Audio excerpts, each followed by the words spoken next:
The purpose of this video is to introduce you to the concept of forms. And forms are something we deal with all the time on the internet.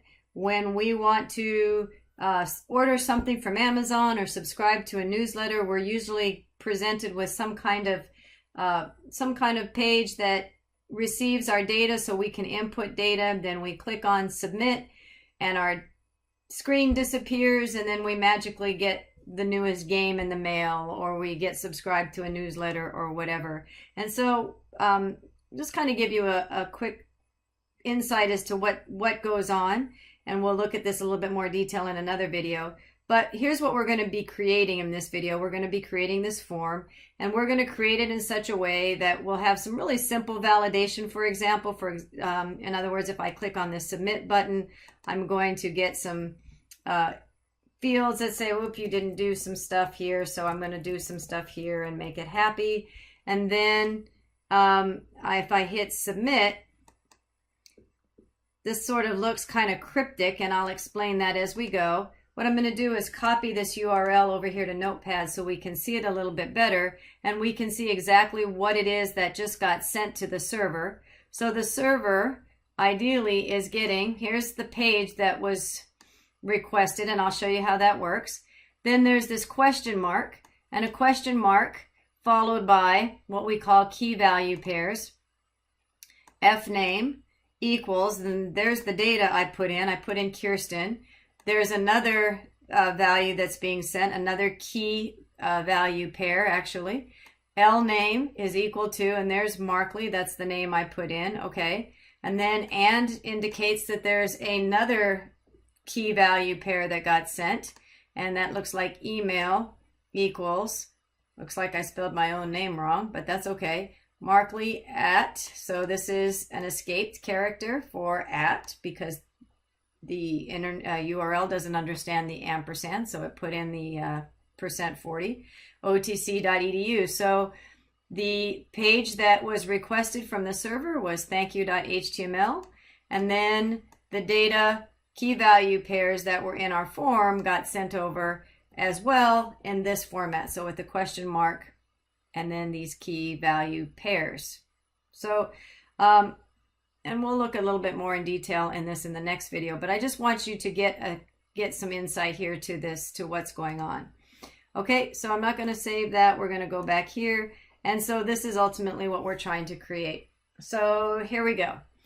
So the first thing we do is we have to wrap all of our data fields, everything we want to receive from our user is going to be wrapped in these tags called form. And so everything within the form is what's being sent over in those key value pairs that you just saw. So all of the data that we captured from our user. So within the form then is going to be, first of all, we're going to create this, what we're going to call a text field. So this particular field is receiving my name. So first thing we do is we type in the word input, and then type equals text. So there's lots of different types of input, and the best thing to do is just get comfortable with the documentation, and we've seen that in W3 schools. So input type equals text, and I'm going to put in name equals fname. Remember seeing that fname when we sent this over? Let me just verify it again. Remember we saw fname in that key value pair? Let me go back to it in here. So in the URL we saw fname. So this is that key. That is how the server, if we're programming on the server side, if you're comfortable with the term variables, this is how we know what to call that particular field, so we know what value to get out of first name, what value to get out of last name. It's how we differentiate the different field names. So fname can be whatever you want it to be, but the idea is whatever is in this field named fname is going to be a value that somebody on the server is ultimately going to do something with. So that's why I wanted to show you how that all came into place. So name is first name. And then let's just leave it at that for the moment and save it and see what happens. So we've got this text field that is receiving a name, presumably. We didn't really tell them that's what's in it, so we're certainly going to have to be more specific to our user. Let's create the next, let's make one for L name, and then I'm going to make this one a little bit different. We're going to call this type email. We're going to be a little bit more specific, and we're going to say not only is this a text box, but it's going to be an email. And then we need to create this little button at the end, and that is an input type equals submit. And then we don't really need to have a name for submit, because I don't need to know the value of submit. Submit is just that. Submit says to the browser, once the user clicks on that submit button, send everything that's in these form tags to the server. So it doesn't have a name, but we're going to give it a value, and value is what is typed, is what is displayed on that button. So now let's see what we've got. All right, so we've got some fields, and we've got a submit button. Nothing really is happening yet. The submit isn't doing anything because we haven't told it to do anything, and we'll see how that works eventually. But let's do this. Remember that in this particular example, when we clicked on submit, we had these little red markers. Okay, so we want to get, this is a very rudimentary, but definitely a way to validate our data. We want to make sure that before they send in this advising appointment in our example, that we make sure we capture their name. So this is a required field. So if we put the word required in here, now they have to put in something. And the beauty of this email, if I put type email, if I put in let's say I just put in Markley, and now I try to submit, well, I'm going to put in Kirsten. Because I've made this an email type, I'm going to get, I didn't enter a valid email address. So that's the benefit of putting this as type email. All right. So that's well and good, but notice in this particular example, we have this little gray first name to give the user some kind of indication of what they're supposed to put in there. So in order to do that, we're going to put in this word placeholder, and placeholder equals, and then we'll type in what we want to appear in gray. Now the order of these attributes don't matter, but we don't have to have them in. We just want to make it a little bit better user experience. And then I think I'll put in placeholder equals email. All right, so that looks a little bit better. All right, so now I've got some kind of validation going on. Okay, so we're getting closer to the end product. Let's see what's next. Well, we also, in this particular example, we have some nice little labeling going on here. So besides the placeholders, we also have the little label. So let's see how to add that. Well, I could very easily just type in the word name to the left, and that's going to do something. Okay. But another way that I can do this is with the word label. And this is, again, it's optional, but it's just, again, whatever we're trying to do to make our user experience that much better is good programming practice. So we're going to use this tag called label. And this particular label, we're going to create one for each of our input types. And so what we do is we use this attribute for equals, and I'm going to put fname. And what I'm doing here, let me wrap this around the entire, once I'm done doing this, I'll explain what I'm up to here. I'm going to indent this for clarity and do this. And we're almost done. I'm going to have to add an ID equals first name. Again, it doesn't matter where you put it. So the idea behind label is we want to sort of encapsulate or group together, like we've seen in other things we've done in HTML. We want to group together the name with its appropriate input. And the way that we do that, the way that we join these two together, even though it seems like, well, we've put the label around the input, so therefore intuitively the browser should know that these go together, but that's not really the way it works. In order to associate this label with this input, we need to put this attribute for equals and then match whatever we put into this quotes with an ID of the same name. So the way that the browser will know that this label is for this input, we need to make sure that there's an ID with a matching quote. Now this could have been something different. I could have put for equals first name, but these two have to match, so ID would also have to be first name, and that's perfectly okay. But just for simplicity, I usually put the same, and you can put the same one, it doesn't really matter. But whatever works for you is fine, because remember, all of these words in quotes are your own definition, your user-defined variable names, for lack of a better word. All right, so now by doing that, what that'll enable us to do here on our form is, instead of having to just click in this box, if I click on the word name, the user cursor is automatically going to that field. So that just makes it a little bit nicer for the user, as well as it gives us a way to make this CSS a little bit cleaner, and I'll show you what that means in a minute. But for the short run, what that means is that the user doesn't have to just click in the box in order to type. They could also type in, just click on the word name. So I'm going to complete this for the other two. I'm going to put in a label for equals last, I guess we'll do L name, and then I'll take the label out and I'm going to wrap it around the input, and I'm going to put that this is the last name.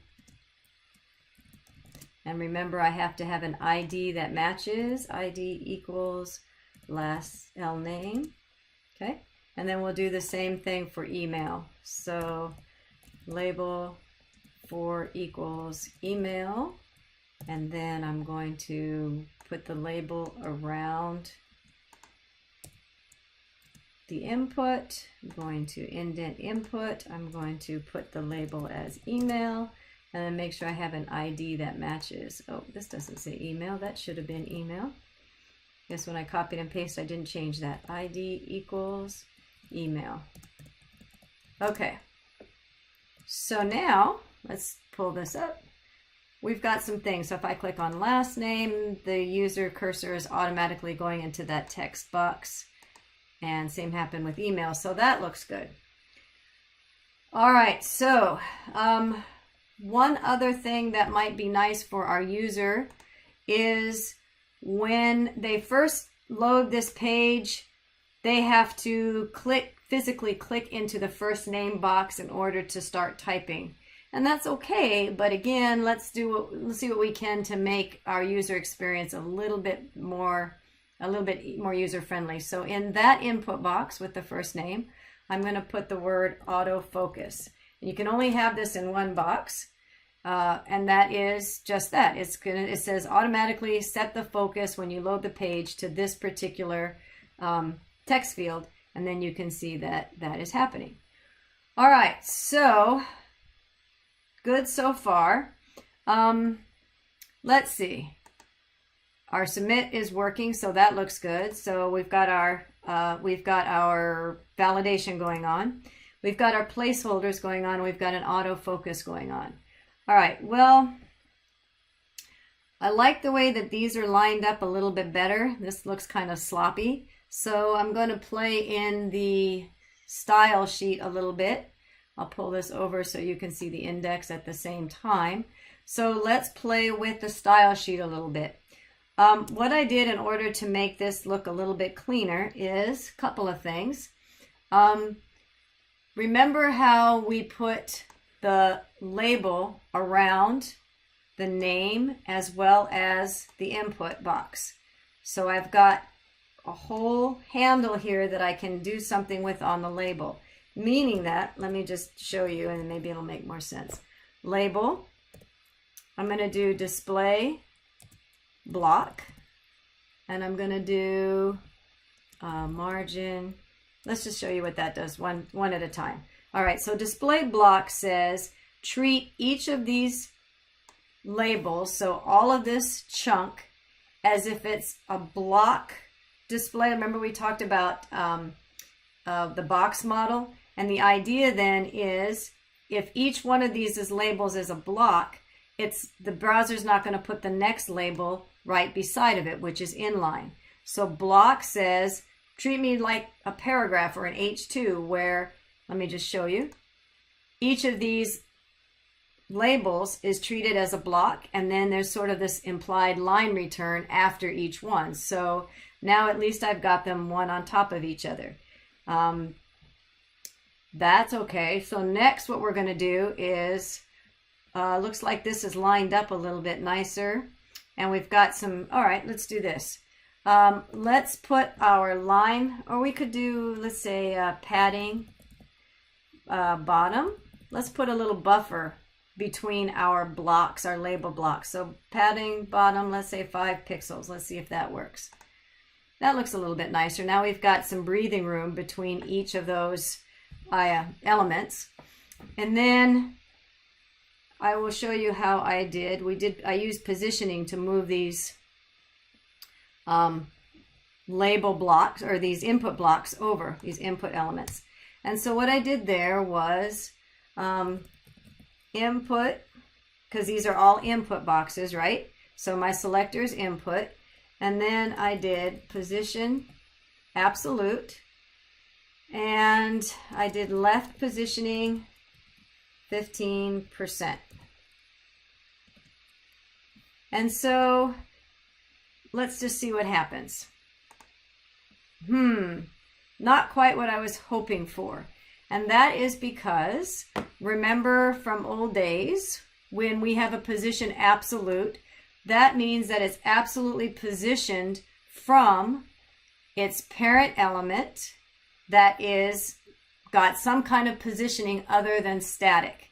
And at the moment, there's no parents that are positioned anything else. So the default is static. And so if we position a parent, let's see, what is a parent of the label? How about if we do label is a position, is a parent of input, isn't it? So if we do position relative to the parent of label, now absolute positioning will position itself relative to the parent that is positioned relative. So absolute positioning from the parent that is positioned other than static, which is our parent of label. That was confusing, but that was back from our positioning video. And so if we refresh this, maybe I have to save it first. And maybe I didn't do something right. So let's see what is it that I missed?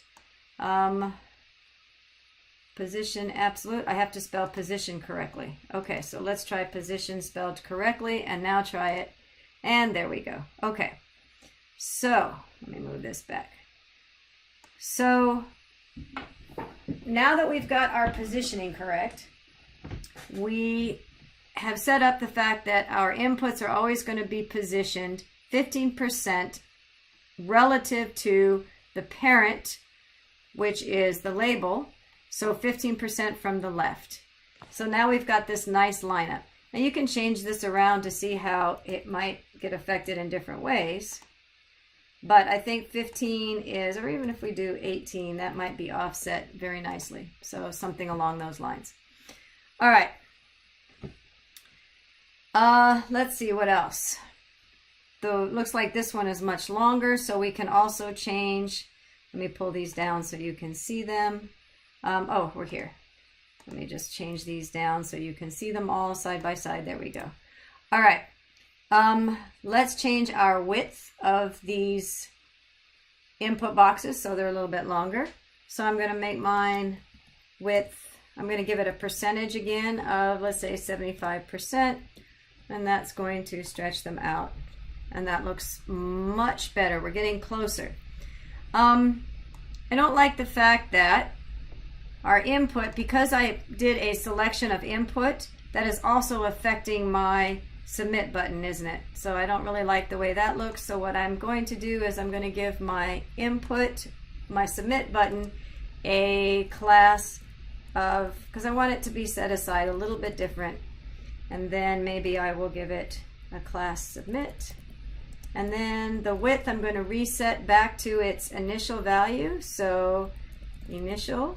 So it's not also receiving this input. It's this positioning or this width.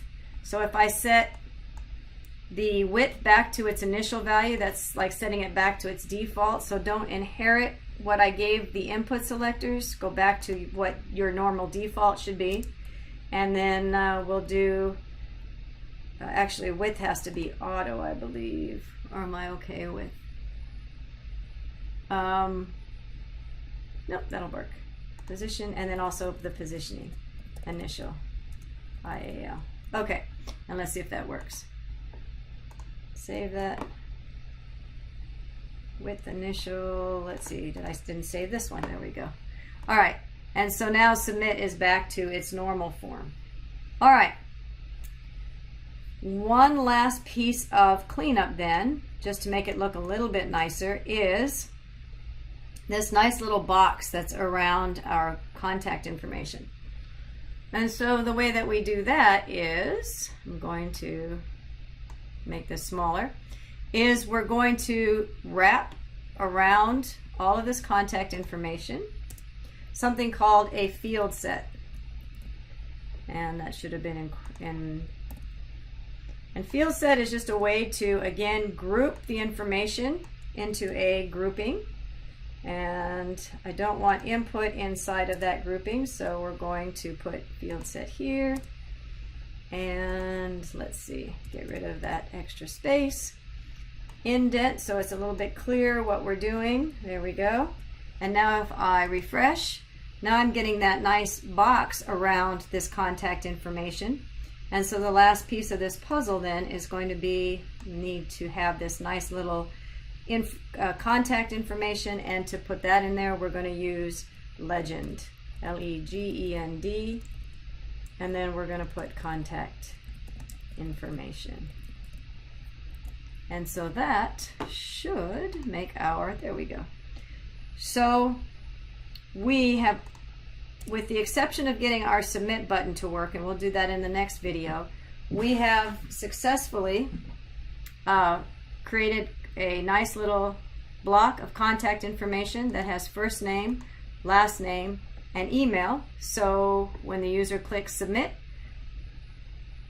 let's see what will happen here. We have to put in our information, and what should happen at this point is it's going to load itself, and we should be able to see that information here in the URL. So the information was submitted. It loaded itself by default. So in other words, this page loaded itself again, and then in our URL we can see those key value pairs that we created in the input box. So there is our key, there's the value that we input.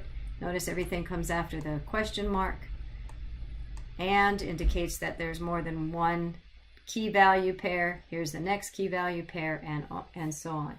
So in our next video we'll see how we can gather that information and load a different page. So that is the introduction to forms.